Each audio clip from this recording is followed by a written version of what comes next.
orang semakin banyak datang ke Mekah, jadi kekayaan makin bertambah, maka mereka menjadi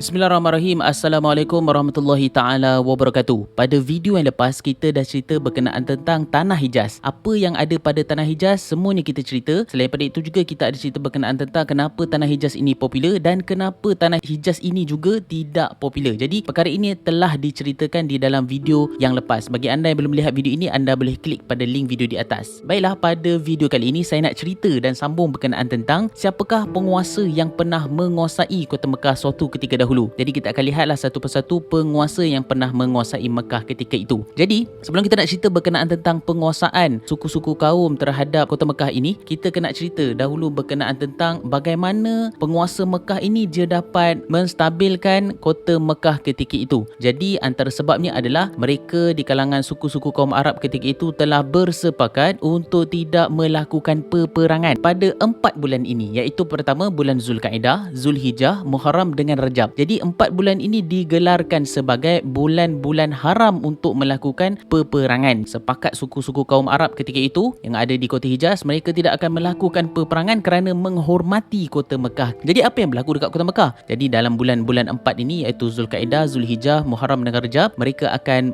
memberi kebebasan kepada suku-suku Arab ini untuk datang ke Mekah untuk menunaikan haji dan beribadah. Oleh sebab yang demikianlah, Mekah ketika itu stabil dan tidak berlaku kacau bilau di kalangan orang Arab yang ada di Hijaz ketika itu. Jadi itu yang pertama yang boleh kita katakan kat sini, bahawa penguasa di Mekah boleh menstabilkan kehidupan mereka di Mekah. Jadi pertamanya kita nak sebut siapakah suku yang pertama yang telah pernah menguasai Mekah. Pertamanya adalah suku Amalikoh. Jadi suku Amalikoh ni merupakan suku yang pertama yang telah membuat pembinaan ataupun telah membuat pentadbiran di Mekah bagi kali yang pertama. Namun begitu, suku Amalikoh ini biasalah semakin lama semakin naik. Ada pula suku lain yang telah datang di Mekah yang dikenali sebagai suku Jurhum. Jadi suku Jurhum ni telah datang, dan ketika itu boleh kita lihat bahawa suku Jurhum inilah ketika itu Nabi Ismail AS telah hadir, dan Nabi Ismail AS ini telah hidup, boleh dikatakan hidup dalam kehidupan suku Jurhum ini, dan dikatakan bahawa Nabi Ismail AS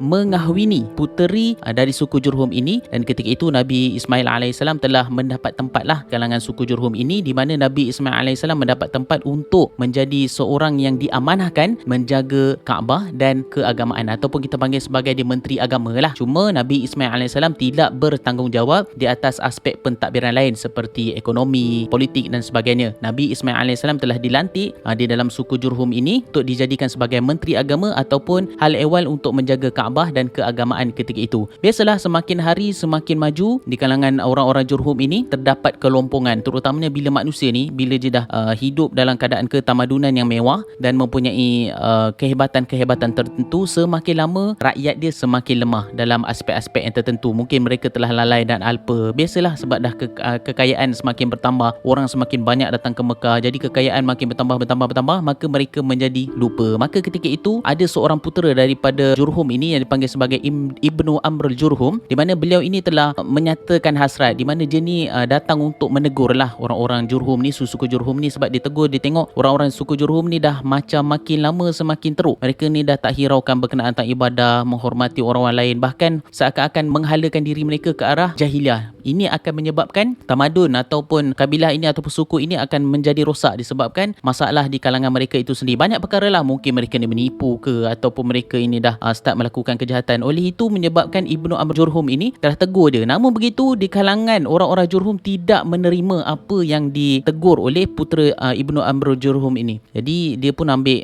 kata sepakat untuk pergilah daripada Kota Mekah. Biasalah sebab bila orang dah tak dengar cakap dia, dia pun berangkat dan beredar daripada Kota Mekah ketika itu. Maka apabila dia pergi keluar daripada Kota Mekah itu, dia sempat buat satu perkara, iaitu dia telah menimbus. Kita tahu bahawa dekat Kota Mekah ini ada air Zamzam. Jadi antara sebab yang boleh menyebabkan Kota Mekah ini menjadi satu tumpuan selain daripada Kaabah, air Zamzam itu menjadi satu punca yang sangat penting untuk dijadikan tempat untuk orang ramai datang. Jadi dia pun pergi timbus semua air telaga tu, dia pergi timbus air Zamzam tu, dan kemudian dia beredar daripada Kota Mekah. Maka ketika itu ada satu suku lain yang ada di Kota Mekah dipanggil sebagai suku Khuza'ah. Dia pun dah lihat lama dah, dia tengok Jurhum ni makin lama makin teruk kan. Dia pun dah rasa, dah simpan hasrat untuk menjatuhkan suku Jurhum ini. Maka ketika itu setelah putera daripada suku Jurhum ini yang dipanggil sebagai Ibnu Amr Jurhum telah pergi meninggalkan kota Mekah, maka ketika itu Bani ataupun suku Huza'ah telah menguasai Mekah. Macam biasa, bila je dah menguasai Mekah,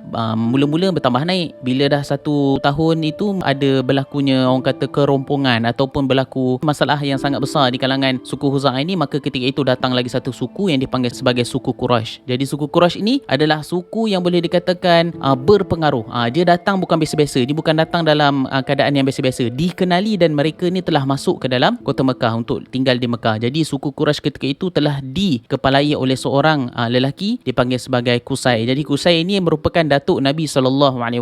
Maka bila Huza'ah semakin lemah, maka ketika itu suku Quraisy telah mengambil alih dengan mungkin berlaku peperangan di antara Huza'ah dengan Quraisy. Maka di dalam peperangan itu jatuh kepada Quraisy. Di bawah ketuanya yang dipanggil sebagai Qusay, merupakan datuk Nabi Muhammad SAW.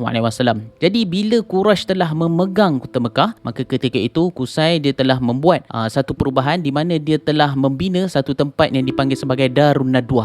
Darun Nadwah ni apa? Darun Nadwah ni merupakan satu tempat yang dipanggil sebagai tempat bermesyuarat di kalangan kabilah-kabilah Arab. Jadi ini merupakan satu reformasi yang telah dibuat oleh datuk Nabi SAW yang bernama Qusay itu, di mana dia telah menubuhkan Darun Nadwah. Jadi ramailah di kalangan suku-suku Arab apabila datang mereka akan berbincang di situ untuk meningkatkan kestabilan yang ada di Mekah ketika itu. Selain daripada itu juga datuk Nabi SAW dia ada buat satu perkara lagi, di mana perkara ini telah diamalkan oleh orang-orang Arab sehingga kini, iaitu apa? Pertamanya dipanggil sebagai kaedah untuk menjaga kestabilan Kaabah itu ataupun mengharmonikan suasana di kota Mekah, iaitu selain daripada Darun Nadwah, pertamanya dia ada buat istilah as-siqayah, bermaksud menyediakan air minuman. Seperti mana kita tahu bahawa ketika mana Jurhum telah keluar meninggalkan kota Mekah, putera Jurhum yang dipanggil sebagai Ibnu Amr Jurhum telah menimbus air Zam-Zam ini. Namun begitu, untuk menjaga masalah ini supaya tidak berulang lagi, jadi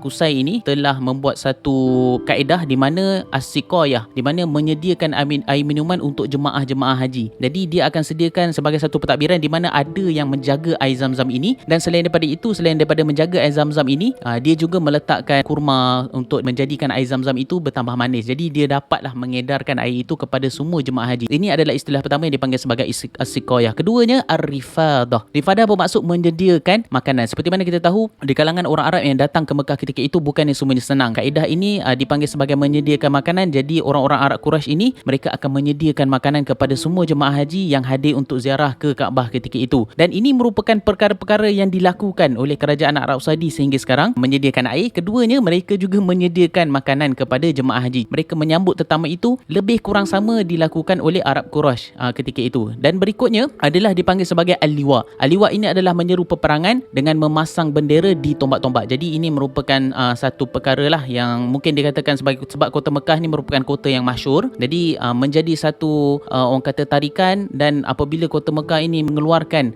kata-kata untuk berperang, maka ketika itu mereka akan berperang lah. Sebab kota Mekah ni menjadi satu center. Maksudnya orang-orang besar ramai dekat Mekah ni. Jadi apabila berlaku ni peperang, mereka inilah akan keluarkan slogan atau semboyan peperangan yang dipanggil sebagai al-liwa. Dan keempat, al-hijabah yang bermaksud menjaga Kaabah dengan menggunakan kaedah pemegang kunci. Jadi ini pun antara benda yang telah digunakan sehingga sekarang oleh Arab Saudi, penguasa Mekah ketika ini, di mana mereka ini menjaga Kaabah itu dengan pemegang kunci. Sama juga dengan Datuk Nabi SAW pada Qusay turun kepada anak-anak dia sehinggalah kepada Datuk Nabi yang bernama Abdul Muttalib, pemegang kunci yang berikutnya di kalangan orang Quraisy. Jadi ini beberapa perkara yang dapat kita ceritakan berkenaan tentang penguasa-penguasa Mekah ketika itu. Jadi bagi anda di luar sana, jangan lupa untuk sebarkan video ini supaya orang lain juga mendapat manfaat yang sama. InsyaAllah kita akan sambung lagi berkenaan tentang kisah orang Arab sebelum mereka memeluk agama Islam. Jadi itu saja daripada saya. Wabillahi taufiq wal hidayah. Assalamualaikum warahmatullahi taala wabarakatuh. Kita jumpa lagi.